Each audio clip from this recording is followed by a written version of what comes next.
Hello everyone, आज की हमारी तीसरी क्लास है जिसमें मैं आपको आपका नेक्स्ट टॉपिक बताऊंगी। जैसे कि हम पहले रेगुलेटिंग एक्ट खत्म कर चुके हैं, आज रेगुलेटिंग एक्ट 1773 के बाद नेक्स्ट टॉपिक चलेगा जिसका नाम है 1781 का संशोधन अधिनियम। जब मैंने आपको सिलेबस बताया था तब मैंने आपको बताया था संशोधन होता क्या है। संशोधन का मतलब होता है जब हम अपने संविधान में, हम अपने कॉन्स्टिट्यूशन में, नियम्स में जब कोई बदलाव करते हैं तो उस बदलाव को करने के लिए हम जो प्रक्रिया को अपनाते हैं वही संशोधन कहलाती है। तो देखिए आज हमारा 1781 क्या है। इसमें सबसे पहले लिखा हुआ है यह 1773 की कमी को दूर करने के लिए बनाया गया था। यानी कि जब हमने अपना सबसे पहला एक्ट बनाया था 1773 का तो उसमें कुछ कमियां रह गई थी, यानी कि कुछ लोग उसको फायदा भी उठा रहे थे तो कुछ लोगों को उस चीज का नुकसान हो रहा था। तो जब उन चीजों की, उन कमियों को दूर करने के लिए हमने जो संशोधन किया, यानी कि उस 1773 में जो हमने बदलाव किए उसी को कहा जाता है 1781 का संशोधन अधिनियम। इसे हम एमेंडिंग एक्ट ऑफ 1781, जिसे बंदोबस्त कानून के नाम से जाना जाता है।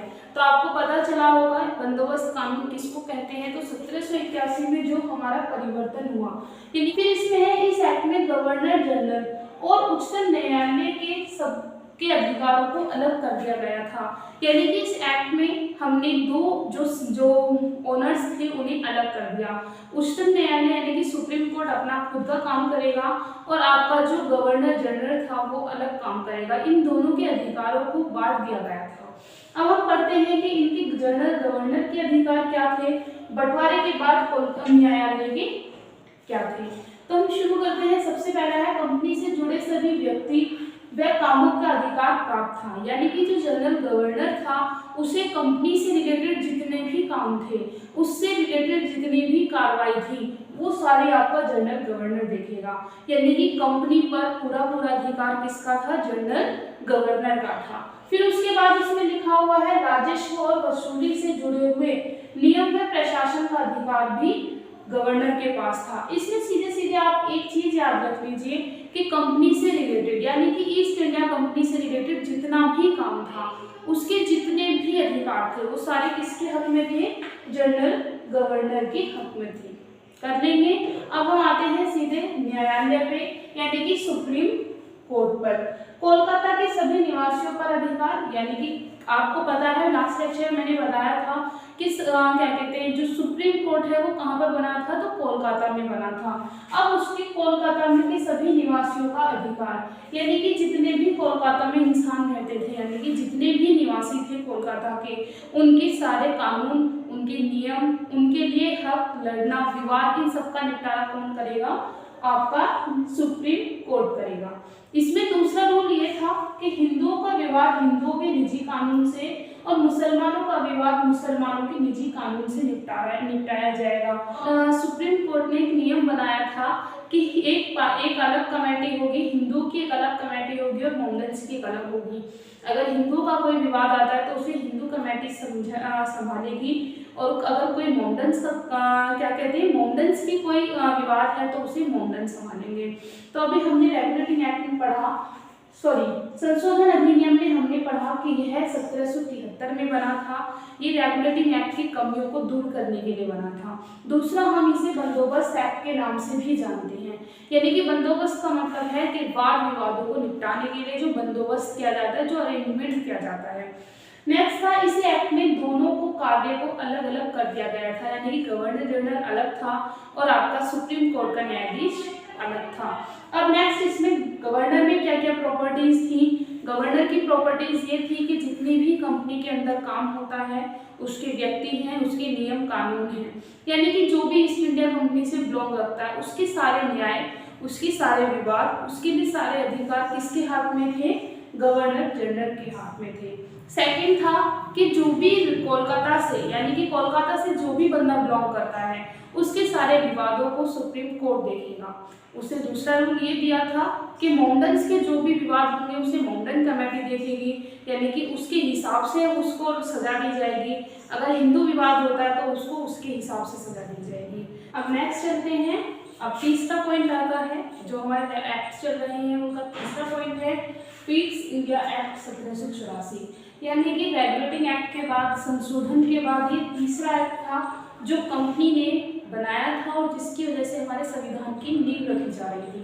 जैसे कि इसमें सबसे पहले लिखा हुआ है, कंपनी के अधिग्रहित राज्य क्षेत्र पर ब्रिटिश ताज के स्वामित्व के दावे पर पहला वैधानिक दस्तावेज था। ये ईस्ट इंडियन कंपनी द्वारा पहला लिखा हुआ नियमित दस्तावेज था जिसने रूल और रेगुलेशंस को बनाया था। दूसरा है, इस एक्ट में ब्रिटिश संसद के प्रधानमंत्री विलियम पिट्स द्वारा प्रस्तुत किया गया था। जो पिट्स है उसका नाम इसी से पड़ा है, पिट्स इंडिया एक्ट, कि यहाँ के जो प्रधानमंत्री हैं। आपसे क्वेश्चन आ सकता है कि ईस्ट इंडिया एक्ट 1784 के टाइम पर कौन प्रधानमंत्री थे, तो वो कौन थे? विलियम पिट थे। अब इसमें नेक्स्ट है, इसमें कंपनी की व्यापारिक और प्रशासनिक सक्रिय कार्यों को अलग कर दिया गया था। यानी कि इस एक्ट में कंपनी के जो व्यापारिक मामले थे वो अलग हो गए थे और प्रशासनिक कार्य अलग हो गए थे। यानी कि कुछ बंदे सिर्फ व्यापार को देखेंगे और कुछ बंदे वहाँ की राजनीति को देखेंगे। नेक्स्ट उसके बाद आता है, व्यापारिक क्रियाकलापों को कंपनी के निर्देशक के हाथ में पहले की तरह ही था। यानी कि जो व्यापार करने वाले थे उनका काम वैसा ही था जैसे पहले चल रहा था, सिर्फ चेंज क्या हुआ था? प्रशासन चेंज हुआ था। प्रशासन में क्या चेंज हुआ था? सैनिक, जनता और राजस्व का नियंत्रण 6 सदस्यों के नियंत्रण मंडल को दे दिया गया था। मैं आपको एक बार फिर से बता देती हूँ कि जो ईस्ट इंडिया कंपनी एक्ट है ये वहाँ इंग्लैंड के पीएम यानी कि विलियम पिट ने बनाया था। ठीक, इसका काम क्या था? इसने व्यापारिक और राजनीतिक दोनों कार्यों को अलग कर दिया था।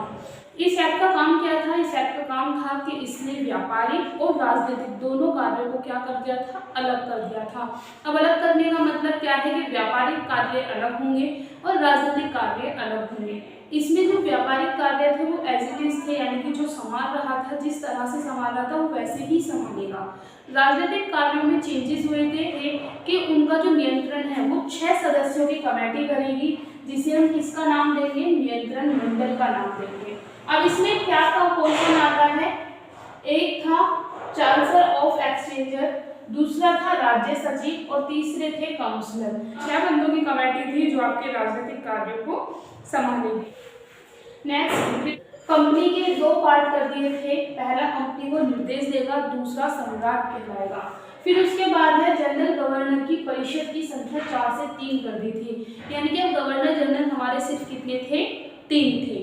नेक्स्ट आता है, परिषद को भारत की सैन्य, युद्ध, संधि, राजस्व, देश, रियासतें की शक्ति प्रदान की थी। यानी भारत की संपूर्ण शक्तियां प्रदान हो गई थी। संपूर्ण शक्तियों का मतलब वो देश के अंदर सैन्य शक्ति का काम कर सकता है, युद्ध करा सकता है, संधि भी कर सकता है, देशी रियासतों का की भी शक्ति प्रदान कर दी गई थी। यानी कि एक तरह से यहाँ पे पूरा कब्जा हो गया था। अब मैं आपको बताती हूँ कि मैंने पूरे लेक्चर में आपको क्या पढ़ाया। सबसे पहले हमने पढ़ा था संशोधन 1784 का, जिसमें हमने अपनी रेगुलेटिंग एक्ट की कमियों को पूरा किया था। उसमें हमने व्यवसायिक और प्रशासनिक दोनों कार्यों को अलग कर दिया था। सुप्रीम कोर्ट का काम अलग था और आपकी कंपनी का काम अलग था। हमने पढ़ा ईस्ट इंडिया कंपनी एक्ट 1784, जिसमें पीएम कौन थे? विलियम पिट्स थे, जिनके नाम पे ये संशोधन किया गया है, एक्ट लिया गया है। इसमें हमने व्यवसायिक और प्रशासनिक कार्यों को अलग किया। व्यवसायिक अलग एज इट इज थे, लेकिन प्रशासनिक कार्य किसके हाथ चले गए थे? मंडल, यानी कि 6 सदस्यों की कमेटी थी उसके अंदर चले गए थे। और उनका सबका कंट्रोलर कौन था? सम्राट था। यानी कि जितने भी वो 6 बंदे थे उनकी नियुक्ति कौन करता? सम्राट करता। तो अभी आपको समझ में आया होगा कि हम अपने एक्ट पढ़ रहे हैं कॉन्स्टिट्यूशन के लिए कि किस तरह से हमारे संविधान का निर्माण हुआ।